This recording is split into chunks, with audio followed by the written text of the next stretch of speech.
You can't coach that. You can't teach that. It's got to come from within. He puts the moves on Quincy Brown. 21 for Elijah Pepper. All right, the FIBA break is over, and we can all take a deep breath.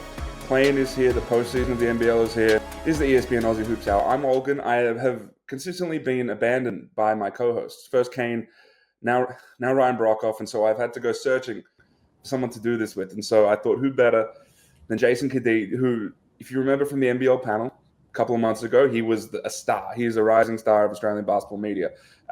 He says so himself. Jason Cadee, thank you. Can you tell me this? This FIBA break, I know everyone was complaining. That's so long. The momentum's gone. I feel like this has flown by. This hasn't felt like a long FIBA break to me. No, I think the fact these games start midweek has probably helped that, where if they were on the weekend, it might feel like it dragged on, but it felt weird on Friday and Saturday having no basketball, but it's like you turn around and now we're here. So I don't think it's gone too long. I think it'll be longer for the teams that don't play in the play-in, obviously. True. I think having an MVP awards on the Monday and then the fallout from that dragging on for the next couple of days, I feel like that kept a lot of us pretty busy. And then the Boomers games, which is what I want to touch on. We're going to hit a lot of things. We're going to take a look at the play-in games that are coming up. We're going to take a look at some of the news that dropped over the past week. Petteri Koponen out at New Zealand. We'll see who could potentially step into that job. We'll get some reaction. But the Boomers games, I want to talk a bit about this team because there's a lot of chatter around the Boomers in this qualifying window. They're 4-0 now. They beat Guam. They beat the Philippines. There's a lot of hype going into that Philippines game because of the history. But just straight up, those wins, they were healthy enough. They weren't pretty.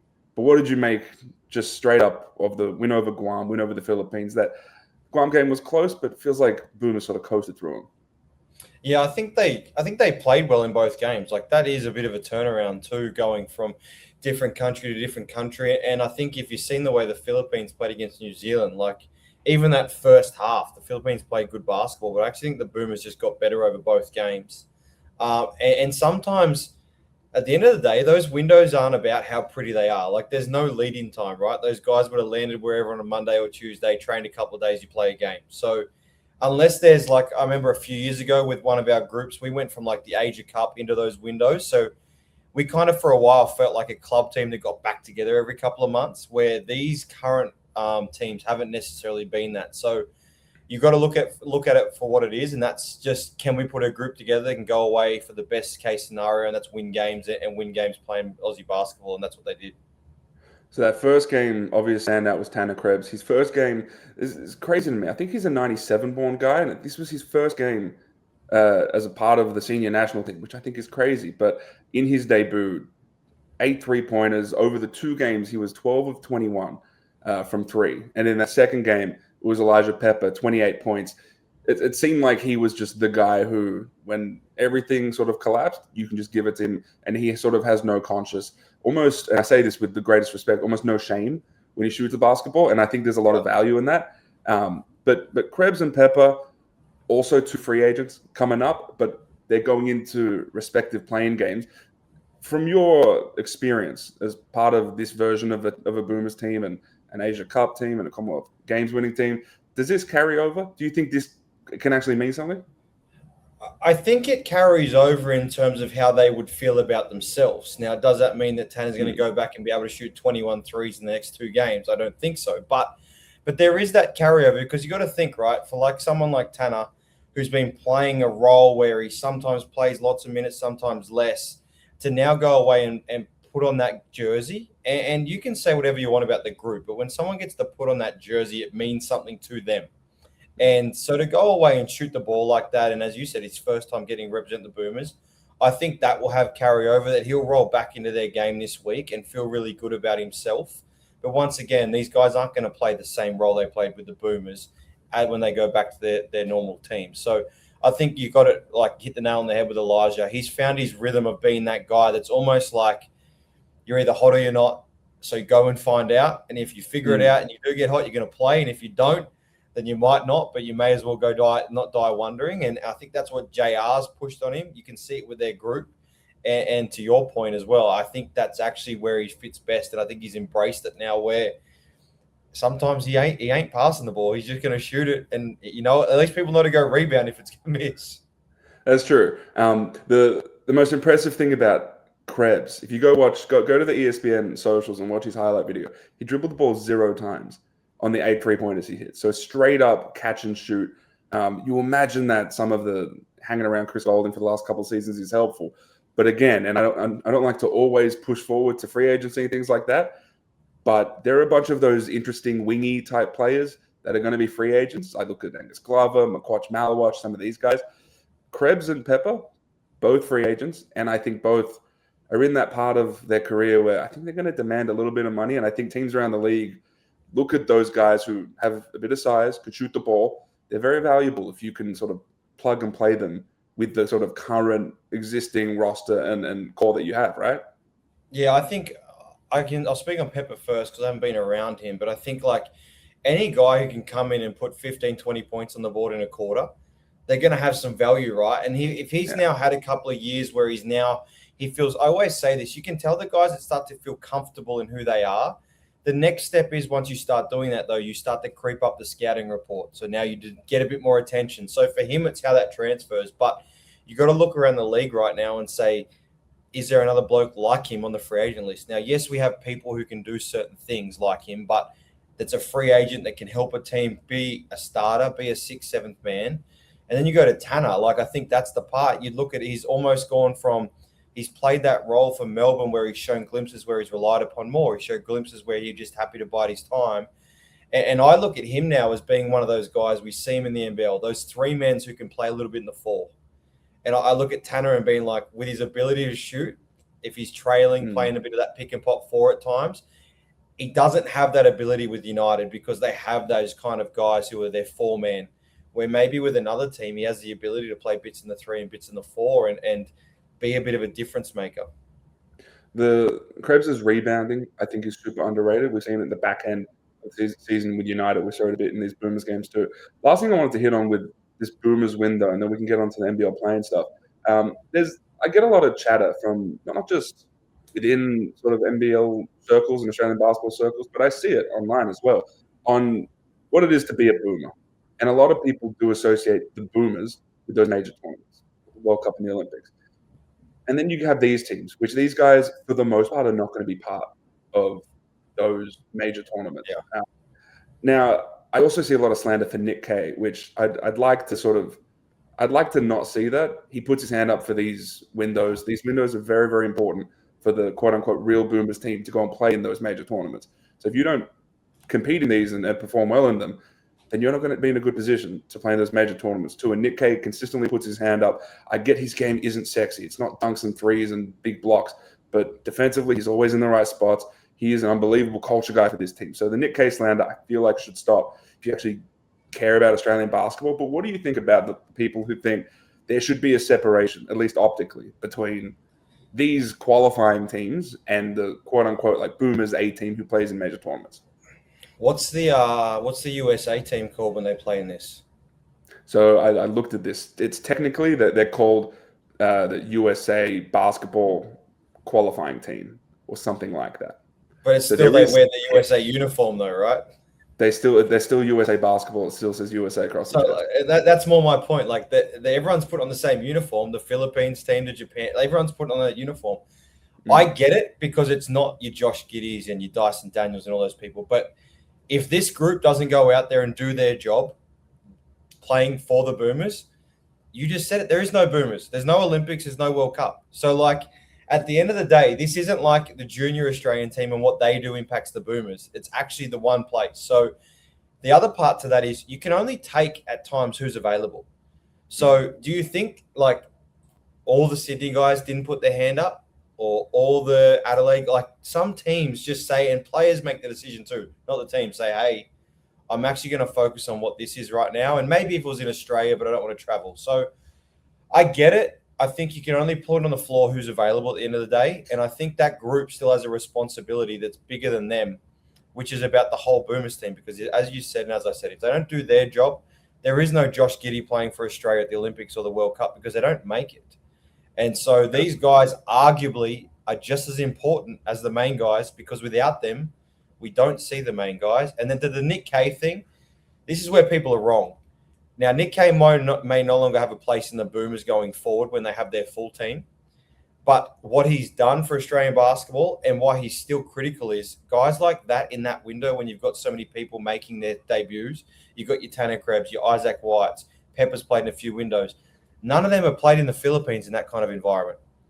None of them, like some of those environments, you need a Nick Kay that will have 0 points and have 5 rebounds and 3 assists just to feel like everyone can settle down. So people might look at his numbers, but I look in these windows especially to saying like a Nick Kay is crucial to those kind of results because he at least lets everything tick over and he's been there and seen it from all levels of Boomers, whether you call it the A team, the B team, or the C team. Yeah, Nick Kay is a 2-time Olympian. I've spoken to a bunch of those guys who are debuting and they have Nick Kay on their team, or they have, Jack White or Mitch Norton. And these are guys who have, either been part of major tournaments or sort of been on the fringe of major tournaments, played in Commonwealth Games, Asia Cups. These guys matter. You enter the Boomers sort of ecosystem, and it's not just the fact that it's the Boomers colors and you can see all of the, they put up all the decorative stuff around practice and things like that. That's not what culture is. The culture is sort of these guys who are like custodians of the Boomers program who can help you assimilate. To your point too, Olgun, I'll go back to when this first started. I was part of the first start of the Asia part when we went to the Asia Cup and it rolled over. I remember one of the first camps that some of those guys, it was one of those June, July, it might have actually been before that Japan-Philippines window. Delhi, Thon, and even a couple of other guys came in and trained. And I remember them taking our team out to dinner because they were like, we appreciate what you guys are doing because arguably you're doing a bit of the hard work for us to come in and do the big fun things. And I think that's where it doesn't matter what people think. It's what the guys that are in that system think, because if they think of you like that, it just shows you, to your point, it is one place, it is one team. It's the same link. And I think the guys like your Joshes and all that are paying attention because they know that they need them to get to where they need to go to. So it all plays a part. And whether you think whatever, it's up to you. But I think it all matters. And it's not just winning the games either. You have to perform well in the game so you are ranked higher, so you have a better chance of progressing further in a major tournament too. So all of those little things matter. And for the Boomers, they go to 4-0. They have 2 more games in this first round of FIBA World Cup Asian qualifiers. So that is 2 more games, 1 more against Guam, 1 more against the Philippines. Those are in Australia in early June. We don't have a city yet, but we'll find that out at some point. Those are early July. Did JR give it away a little bit in his press conference? I seen something where JR said, I think it'll be great in Perth. And he kind of looked like, am I supposed to say that? So maybe he was trying to convince people that, hey, bring it to my city. He's trying to convince, or it's happening. So either way, if they do end up in Perth, I think that'd be a great environment for it. All right, let's talk Perth, because the Perth Wildcats, John Riley's Perth Wildcats. So they're flying home. They land on Tuesday morning, and the Perth Wildcats face the Southeast Melbourne Phoenix in that first playing game on Wednesday evening in Melbourne. So my impression is that John Riley and Elijah Pepper both flying straight to Melbourne. Now the Wildcats have had this entire FIBA window without their head coach and without one of their starting guards. I imagine that's going to have some impact on them. How much of an impact do you think that has, not having your head coach? Yeah, I did an NBL earlier. It has to, just because not having that guy around for a full week, it's not like he's someone that no one notices not being there. You know what I mean? It's a normal voice you hear. It's normally the people driving everything. So I think it has an impact. I said this earlier, and I truly think this is how it's going to go because this is the industry we live in. If they win on Wednesday, everyone will say he's a genius. If they lose on Wednesday, everyone's going to blame him going on the FIBA break. So ultimately, it's just going to come down to whether they win or lose. This is true. The other thing that I'm putting in consideration to a little bit, their assistants are quite young. These aren't crazy seasoned assistants. Doesn't mean they're not good or at the level, but they are young and relatively inexperienced compared to some others around the league. So I'm keeping an eye on it. And there's also they don't have a traditional point guard either. There's Jesse, sort of a guy who's seasoned and has been there, but I don't know. I'd be slightly concerned. I don't think it'll mean nothing. We'll see if it means everything. I don't know if it'll mean nothing. So they play the Phoenix. This is an interesting game because it's not just obviously you want to win the game because you don't want to have to keep playing these play-in games. But both of these teams are looking at Adelaide. And Adelaide is a team that has been up and down. They faltered a little bit toward the end of the season. They somehow fell into second place. But both of these teams really, really, at the very least, they want to avoid the Sydney Kings in a semifinal series. So who do you feel has the advantage in this series? Because you do have your John Brown III, you have your Christian Doolittles. I think that matchup has been a little bit back and forth. There was a game where Doolittle had 18 free throw attempts. There have been some where John Brown, I think, has stifled and contained Doolittle. But who's got the advantage going in? Because I think it was basically a split series. I think Southeast probably do. It's at home. They don't have to travel anywhere.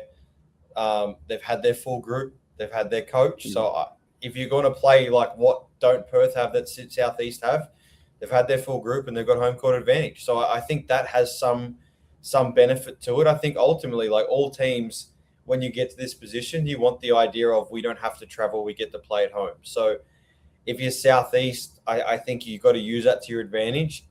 The weeknight crowd could be a thing. Like, can they get a crowd on a Wednesday night? Where I know, like, if you play in Adelaide on a weeknight, you're getting a sold-out venue. So I think that's going to play a part in it. But I do think Perth, not having JR there, but they've got guys who have been around and have won in environments, and they've got not a veteran crew, but they do have an older team that's kind of more experienced than most. So I feel like the sense from them, and you've been around them too, they feel like they don't care who they play. And they feel really confident against Southeast because they beat them the last 2 times. And they feel like they can beat a Sydney. But as to your point, I think most teams would be saying if we can get get Adelaide in a semi, a team that we've played well against, both teams have played well against, then maybe we can go on and beat Sydney in a 5-game series. Speaking of people around both teams, I think they see Adelaide as the sort of freest run to a championship series, especially relative to the Sydney Kings. I agree with you. The Perth Wildcats, it's Joe Lalachul Jr., it's Christian Doolittle, it's Dylan Windler. These guys have been around. These guys JLA has won. Christian Doolittle has been the man of it. This Perth Wildcats team last season, they went relatively far with Doolittle as sort of one of the main guys next to Bryce. So I'm intrigued how that works. Also versus the Phoenix, who they have an interesting style of play. And I wonder, is it the one that's sort of less conducive to winning a play-in game because they're so reliant on the three-point shot? And their defense has been a little bit up and down lately. They started extremely well, and you know what their defensive identity is, but it's been up and down. And I feel like in a playing game like this, one of those things that can, that can spear like a swing. It could be one of the factors. Three-point shooting scares me a little bit. I think that's a thing about Southeast for me is they rely on turning people upside down. As in, like, if you just get caught up in their pressure, then you're going to end up turning the ball over. And now they get multiple three-point shots where they beat Sydney in a game. That game in Sydney, there was a great basketball game where it ended up in Southeast winning by 3. But like they were both doing the same thing to each other pressure-wise, and they were both just getting layups or wide-open shots because once you beat the first line, it's not fake because it's real pressure, but if you absorb it, you actually can get what you want at the other end. And I think that's the one thing when Southeast can't speed teams up, they actually end up just breaking it and finding the shot they want. So with Perth, it'll be interesting because they've done a good job the last 2 times of playing at their own pace, keeping them down low. And Southeast is one of those teams, like you're saying, you could sit here after it and say, well, they shot the 3-ball well, they run it at their own pace, and they scored 115 points and they win. But I do think it's a game that if Perth can keep below 100, you have to give Perth a very good chance to win it. The teams that have had success against the Phoenix are the ones who have leveraged their pressure into transition points. It was that game against the Sydney Kings. The game against Melbourne United most recently, I think United did a really good job of using that pressure and leveraging it. I think the entire second half, it's something that you never see. It was Tyson Walker asking to have John Brown put in the ball screens so they can switch that, so we can attack John Brown III, because John Brown does play up and in, and Tyson Walker felt he can leverage that pressure into getting on the rim. And I think the inverse of that is this Wildcats team is one without a traditional point guard. I don't think David Duke Jr. is that. Henschel nor Pepper are that either. And so we've seen when pressure is applied, especially to this backcourt, this Perth backcourt, they've gone into little ruts. Remember this game against Adelaide? Even Bryce didn't play in that game, but as soon as the 36ers went smaller, it felt like the sort of stifled the Wildcats. They really couldn't get into their stuff. And this sort of undermanned 36ers team got back in that game. And I think Doolittle's shown he can be the answer for that at times. And I'm about to give a shameless plug here, but I had him on the Cut to the Jace show a couple of weeks ago, and I actually brought up, like, what's it been like having to handle the ball for long stretches? Because arguably when they're at their best at times, it's him bringing the ball up the court and set them up. And he even said himself, it's different when I've got to do it for a whole game. I'd much rather do it in spurts, because it is when you have to bring the ball up and you have to absorb pressure, then run the show, then try and score or make plays. It's a whole different world. So I actually think if they're going to be at their best, it's not Doolittle carrying it all the time, but who's going to carry it for large stretches and keep them in kind of in play where they can control the tempo. When you mention that, the first thing I think of is before Doolittle signed his extension with the Perth Wildcats, one of the teams that did speak to him was Melbourne United. And the way Melbourne United operates in the four-man bringing it up and initiating a lot, I wonder how he would have looked in that system and how potentially their season could have been different if he was there. I think we both know the answer to that. Yes. So the Phoenix and Wildcats winner progresses to play Adelaide in that 2-3 matchup. The loser has another chance. They play the winner of United Tasmania, which I want to talk about a little bit.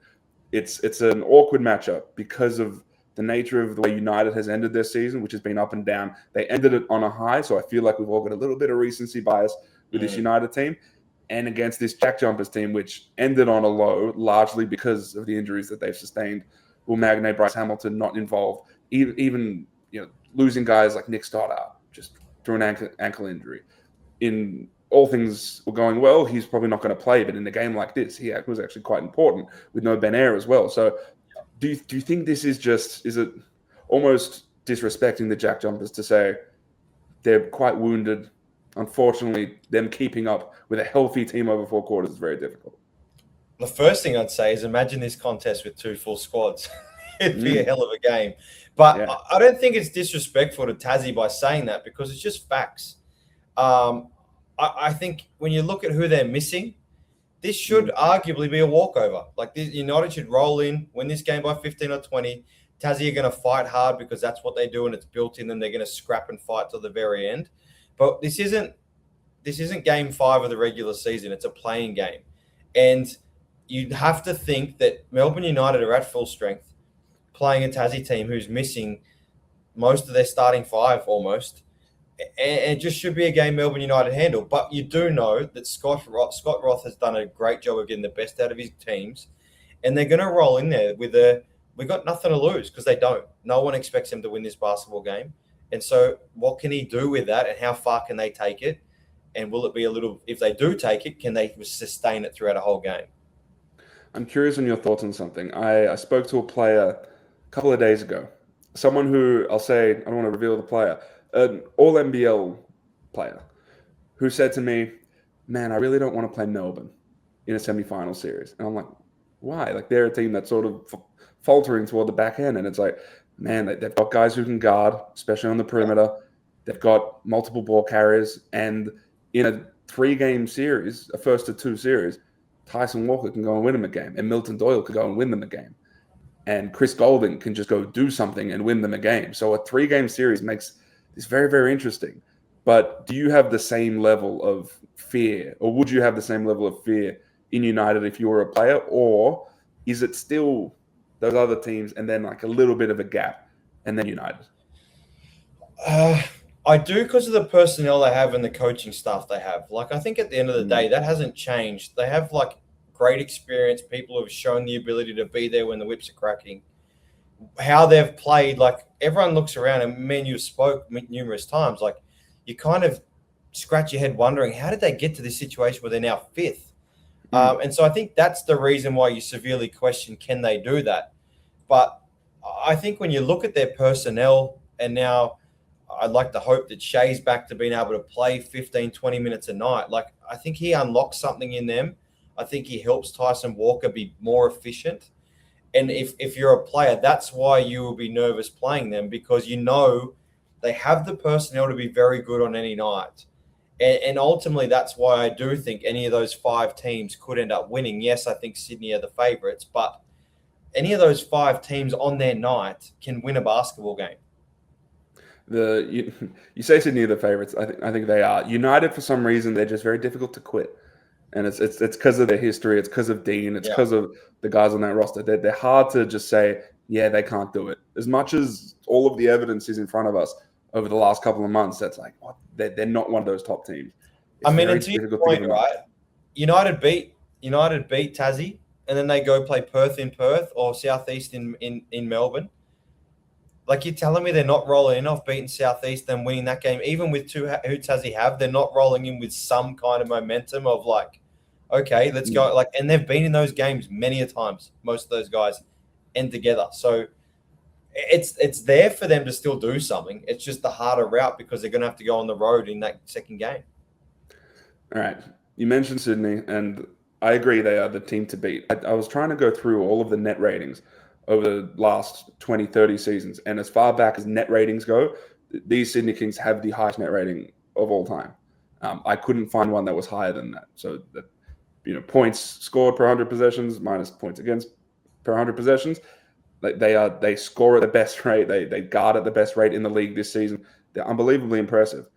I feel like I'm in a minority when I say that the injury to Tyler Robertson is quite meaningful, because he was a really important piece in their midseason surge, and he is a 48% three-point shooter on enough volume, and he's also someone who's big, so you can play him alongside Kendrick Davis, and you don't lose too much. I think also his defense, while I don't think it's underrated, I think he's a reasonable defender. I don't think he's a bad defender.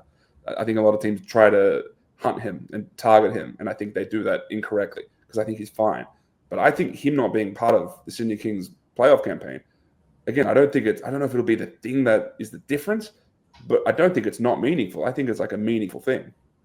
No, I think it's a meaningful thing because he's played a very good role for him, and he's played his role really well. Like, at the start of the year, like, there probably wasn't many minutes for him. He comes off an injury, misses preseason, and he just rolled in, and as it went on, he became like earlier off the bench. Then he was playing longer stretches, and you could tell they just had a confidence in him. And I think ultimately it's just that his ability to knock the three ball down, as you said, at 48%, it helps with that group. When you've got the ball in Zave's hands, you've got the ball in Kendrick's hands, and like having that out there helps. Now, the part where I say Gorgeous had the ability to play 10, 11 guys in the first quarter, and he's pretty comfortable with that. Now, like, missing him, you've got Tory who can play more minutes. Jalen, they've been kind of playing minutes at different times. Like, even in that Wollongong game, I was down there commenting. He had 8 points in the first 3 minutes, gets first sub. So maybe some of those things now aren't going to happen, and you're going to see your Malowach and your Tory Craigs and your Jalen Galloways play longer stretches. And the other part too is they haven't used him as much, but it does help when you've got a Sean Bruce just sitting there ready to go for whatever you need. And there'd be a level of calmness knowing that he can come in and do a job if they need another guy, because he's done it throughout his career. I agree with you. And then if there's any team that can fill in, especially in the wing position, it's the Sydney Kings. The only thing I'll say is that depth is good because you have depth. And then when you have injuries and you have to fill in from behind, you still have the talent, but you lose the depth. And so guys who might have to play slightly more minutes, what does that mean? That means that there aren't guys behind them. It also means that, hey, they're playing more minutes than they used to. Does fatigue set in? If fatigue sets in, does decision-making go down? Probably. And so I wonder how it affects. There's definitely a domino effect of how it will affect the rest of the group. And in saying that, I feel like we just focus on the single negative thing of the Sydney Kings team because it's otherwise been largely positive. And again, they've got someone like Tory Craig who they do want to insert into the game a little bit more. And so I guess this is an easy excuse to do that. But how do you think they approach this FIBA window? It's a giant break for them. I spoke to a bunch of people. I spoke to Kendrick Davis the other day. He mentioned, man, we're going hard. Like we're going every day. And I imagine Gorge is looking at this saying, I've got 2 years left on this contract. This is probably my last NBL contract. And this is maybe the closest I'm ever going to get to winning this. I'm gonna go all out to win it. What are they working on? Well, I think Gorge is not dumb at all. And Gorge is going to know, like, I need to keep these guys hungry. And my way of keeping them hungry is making them get after it. Like, this doesn't stop. And the thing to their advantage is, like, you've got the time where he probably gave him some of the weekend off. And you can get him in little breaks like that. But I have no doubt maybe in the next few days they're probably playing a game.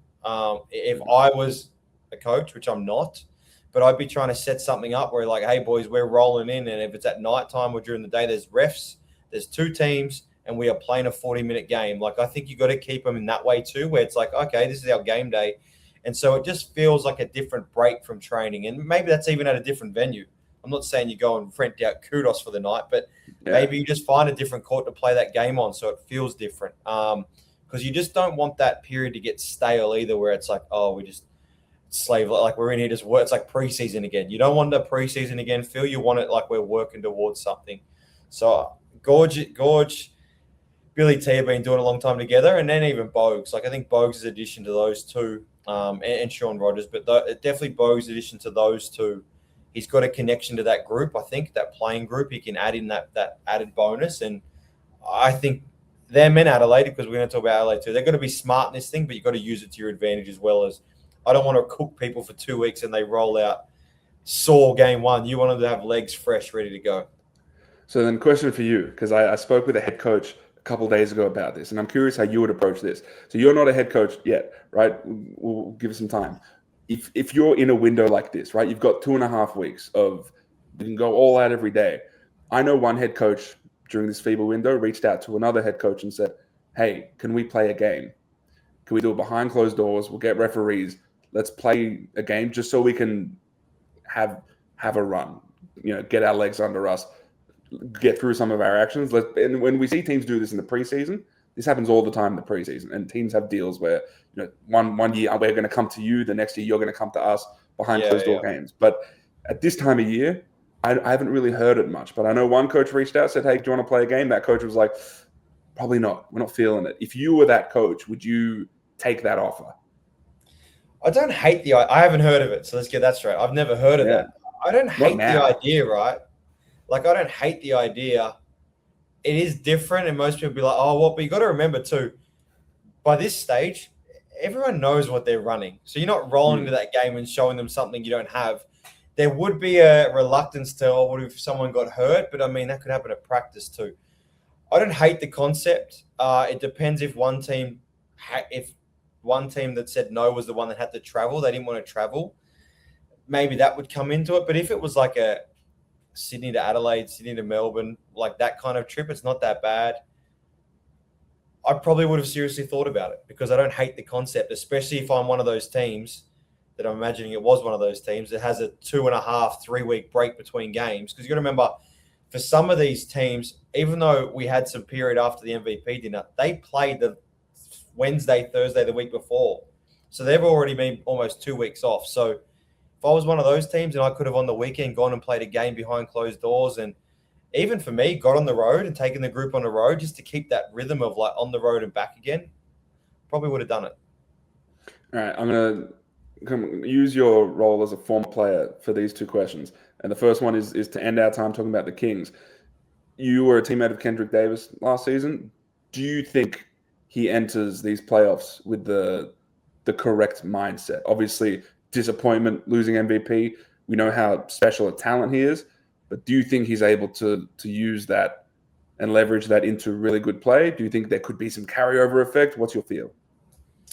I would hope so. Like, I would hope he'd come in because he's done a very good job all year long, right? Like, you haven't heard anything about Cadee and the way he's played and the style of basketball he's played. So if he carries over from the fact he lost to Bryce Cotton by two votes, like, I just don't think that's the right way to carry yourself anyway. And I think if he's going to do that, it'll show out pretty quickly because his form's been so good. So if he's true about what he says, and he maybe he said he didn't care about MVP, and obviously he did care about it. But I think he truly cares about winning, and I think he's got a group around him that can bring him back in and be like, hey, you're our MVP. We don't win this without you. We ain't winning this unless your head's screwed on. So I would hope that off the back of having a couple of weeks between that, some training sessions, I think you see Cadee come out in game one with a point to prove. And if he can do that, that's going to go a long way to Sydney winning. I agree with you. I think he uses the sort of disappointment, channels it, and tries to win Championship Series MVP. I think that is the correct response to go ahead and win that. Now, Also, as a former player, I want your thoughts on this. How much does this 2.5 weeks impact Bryce Cotton, who leads the league in minutes, plays a lot of minutes over the course of a season? How meaningful is it that he's actually going to have this rest? Obviously, he's going to practice and do all that stuff, but to not play a game for 2.5 weeks, does this, like, I'm picturing like a health bar on a video game, and it continually, like, it replenishes, and it feels like this 2 weeks has allowed it to replenish to 100. Is that as a former player, is that the way it works? Yeah, I think if you asked who needed that FIBA break more than anyone, it's Bryce Cotton. And if I was like, I'm not there, but if I was there, I would have been like, hey, Bryce, I don't want to see you. I don't want to see you after that MVP dinner. I want to see you for the week. I'll see you next Monday. You have the full week. Do whatever you need to do. If you want to come in and shoot, not until after Thursday at the earliest. Other than that, I don't want to see you, because I think he's been around long enough. He knows his body. He knows how to get right. And you still could give him a 9-day lead up off a week break. So there's no one that needed that break more than him.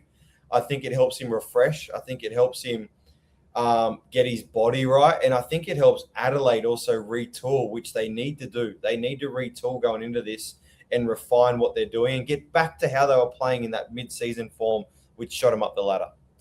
So that mid-season form, it was a lot of, Zylan Cheatham short rolls, a lot of Bryce Cotton, Isaac Humphries pick and roll play. Feels like they almost went away from that a little bit and just went to, let's force feed Bryce and figure out how to get him the ball almost exclusively.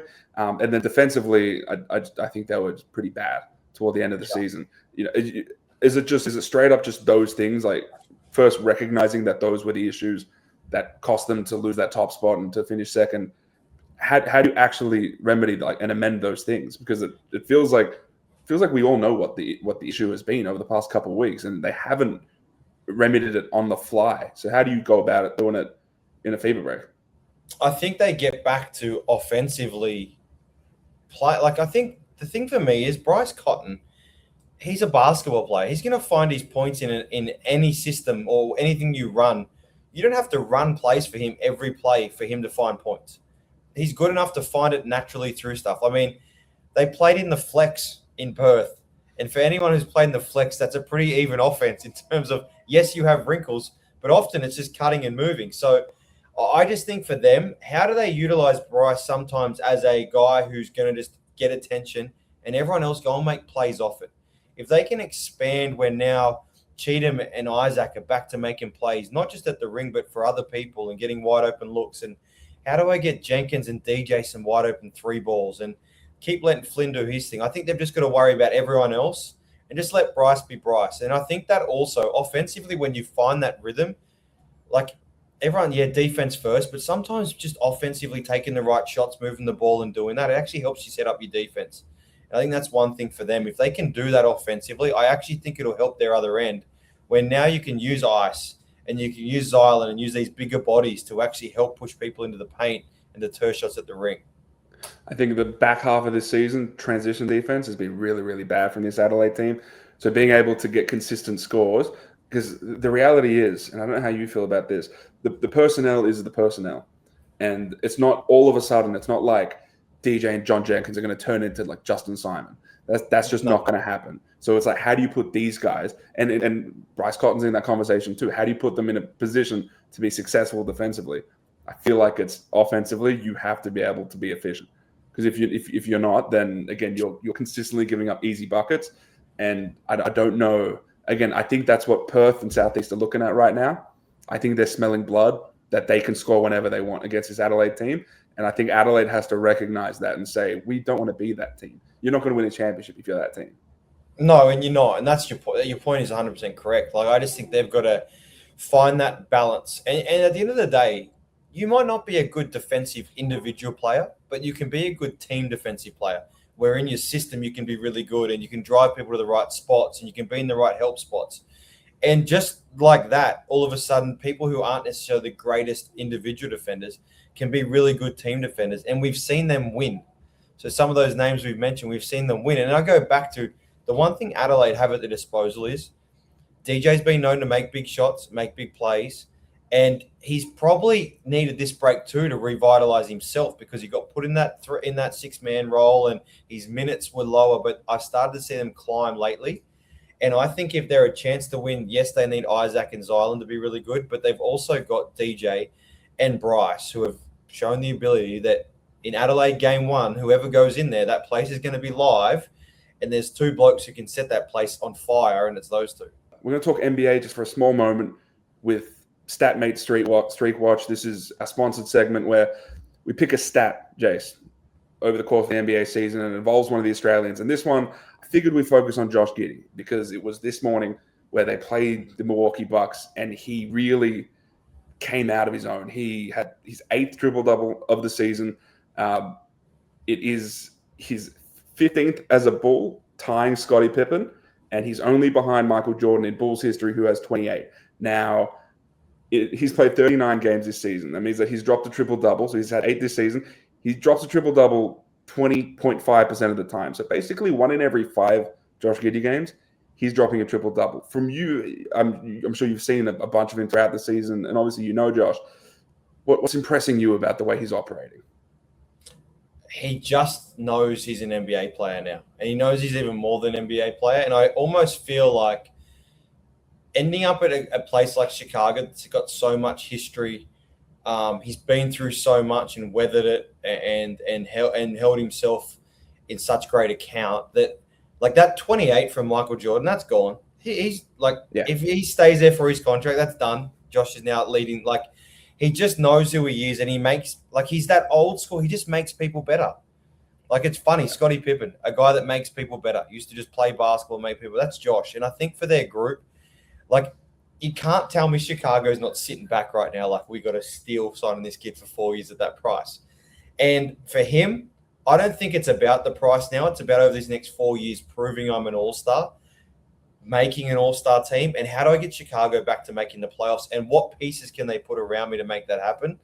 And I think if you're Chicago as an organization, there's a reason why they wanted him. There's a reason why they traded for him, and I think they're stoked. And at the end of the day, Josh is a good kid from a good family, and that's exactly what you want to see, someone like him doing these things. And it's so impressive because it's so hard to do, and your numbers tell that story.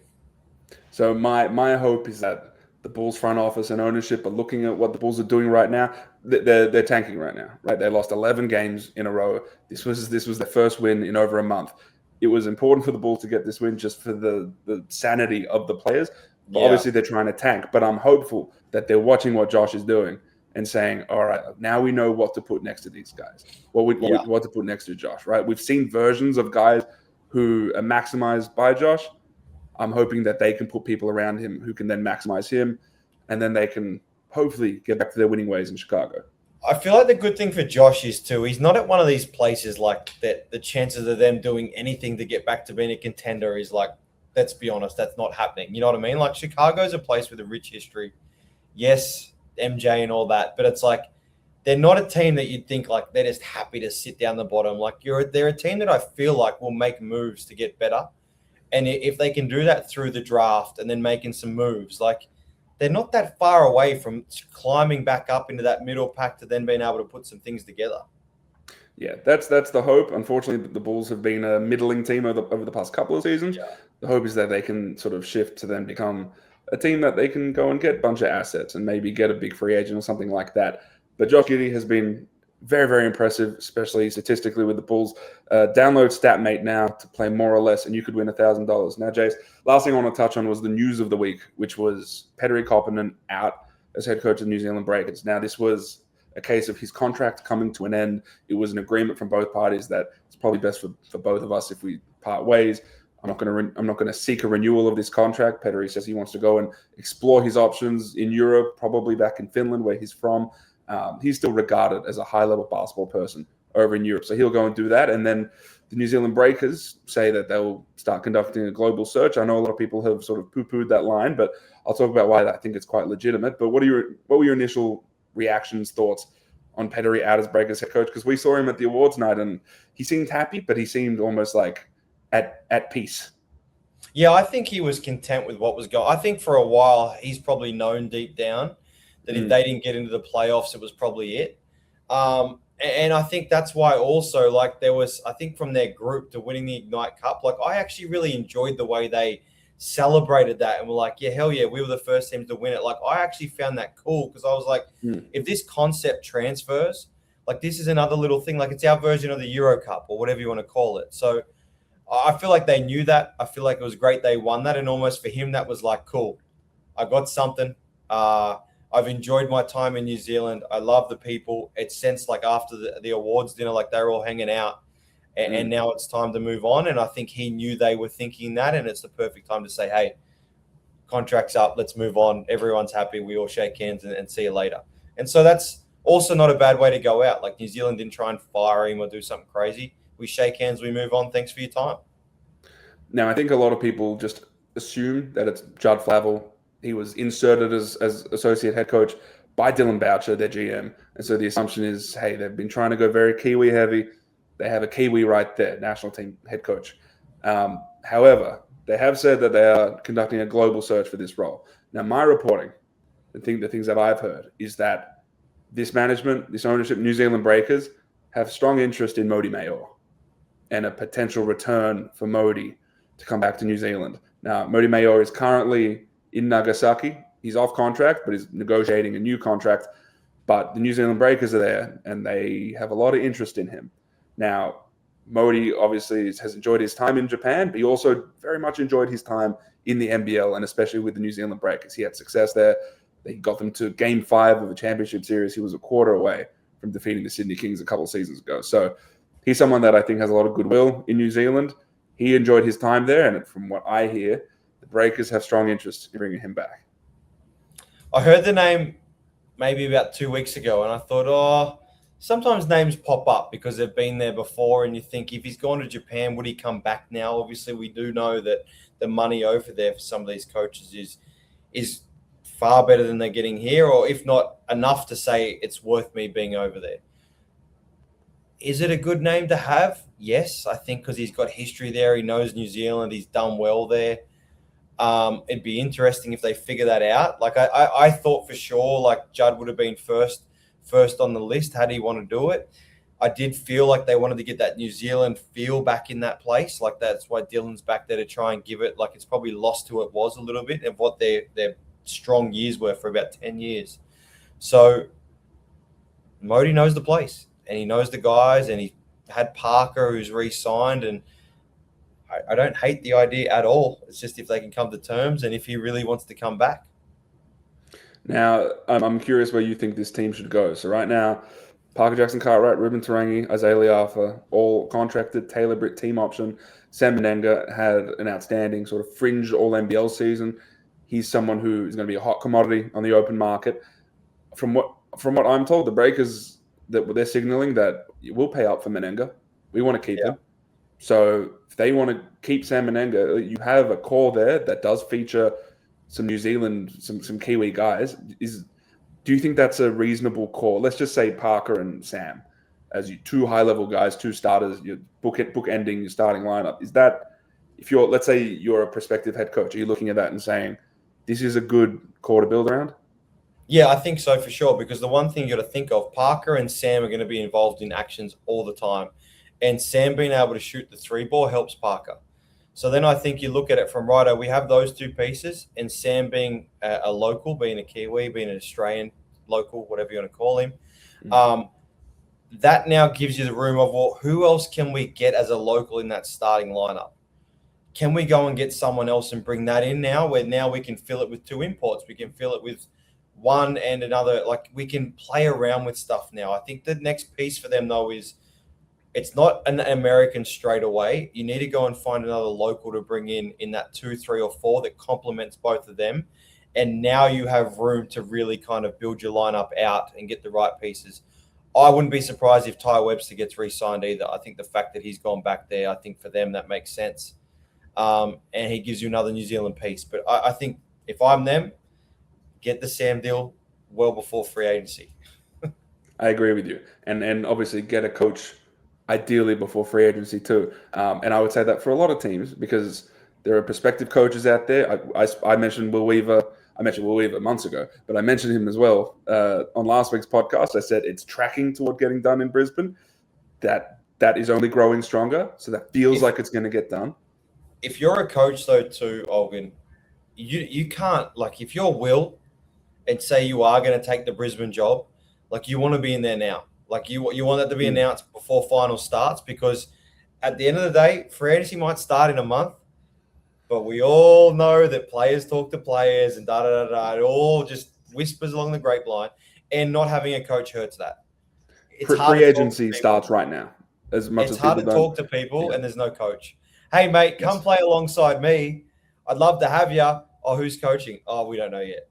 You just, you need to figure that out, and sooner rather than later. Again, I've told a bunch of people this. I've said this publicly. I said this 2 weeks ago. I'd be surprised if it's not Will Weaver in Brisbane. Still has to get done. Still has to be signed. But that feels like where it's tracking. And I will say there are a lot of prospective coaches who do want to return to the NBL who are looking at some situations and assuming there might be openings. So there are prospective coaches who are looking at Adelaide and thinking, hey, it feels like there's some tension there, and Mike Wells might not be there at the end of the season. Maybe I'll wait a little bit. They're looking at Melbourne United, and they're thinking, there's some interest from Dean and from Japan in Dean. Is that somewhere I want to go? And speaking completely honestly, those two places, given their capacity to spend and some of their recent history and the fact that there is a foundation already locked in, they are more palatable than, for example, Brisbane right now. So a lot of coaches are stepping back and looking at that. I'm not saying Weaver is one of them. I don't believe Weaver is one of those, but there are some. They are really attractive, but this is where, if you're a club that wants to fix what's going on, or you want to get better, or whatever it may be, and you're not playing the finals, sometimes you got to pay a little bit more. Sometimes you got to put that pressure on to say, like, hey, we can't wait forever. You might be the right guy, but if that guy's not willing to commit now, then he's not the right guy. So I think as a club, you've got to also have that want to get someone. You put an offer forward that you believe is truly well and above and beyond. And if you actually think you've done that, you have to apply some pressure to coaches at times too. It's the same for all. It's the same for everyone, but within reason. Because if you're a team that doesn't have a coach and you're not a playoff team, you want to hit the ground running with that, because otherwise these playoff teams finish and they start to be able to have the conversations, and you automatically get knocked down a couple of pegs because of your current situation. It's going to be a busy free agency, not just for players, but for coaches and for players. Your favorite time, Olgun. This is my time to shine. And all these players, I speak to all these players. They're looking at who's going to be the next head coach. You're looking at potential next stars, whether they are new ones or whether they are the ones that could be on the move. They're looking at who's going to coach these teams. They're looking at how they treat players. All of this stuff is important. That is stuff that we're going to get into, I'm sure, over the next couple of weeks. As for us, Jace, I really appreciate you jumping on. We get desperate when there's no Kane and there's no Ryan Broekhoff. So we always need someone. And I really do want to do this again. I want to get the group back and do another panel and go deep into another topic that's surrounding the league or surrounding Australian basketball. Kane Pittman will be back next week, at least he tells me as such. By then we'll have semifinals matchups, all of which are on ESPN, so we'll be able to preview those. Everyone at home, rate, review, subscribe, all that jazz. Go check out Cut to the Jace on basketball.com.au. Jason Giddey does interviews with everybody, interviews that I can't get. So go check him out there. This is the ESPN Aussie Hoops Hour. That's Jason Cadee. I'm Olgun. See you next time.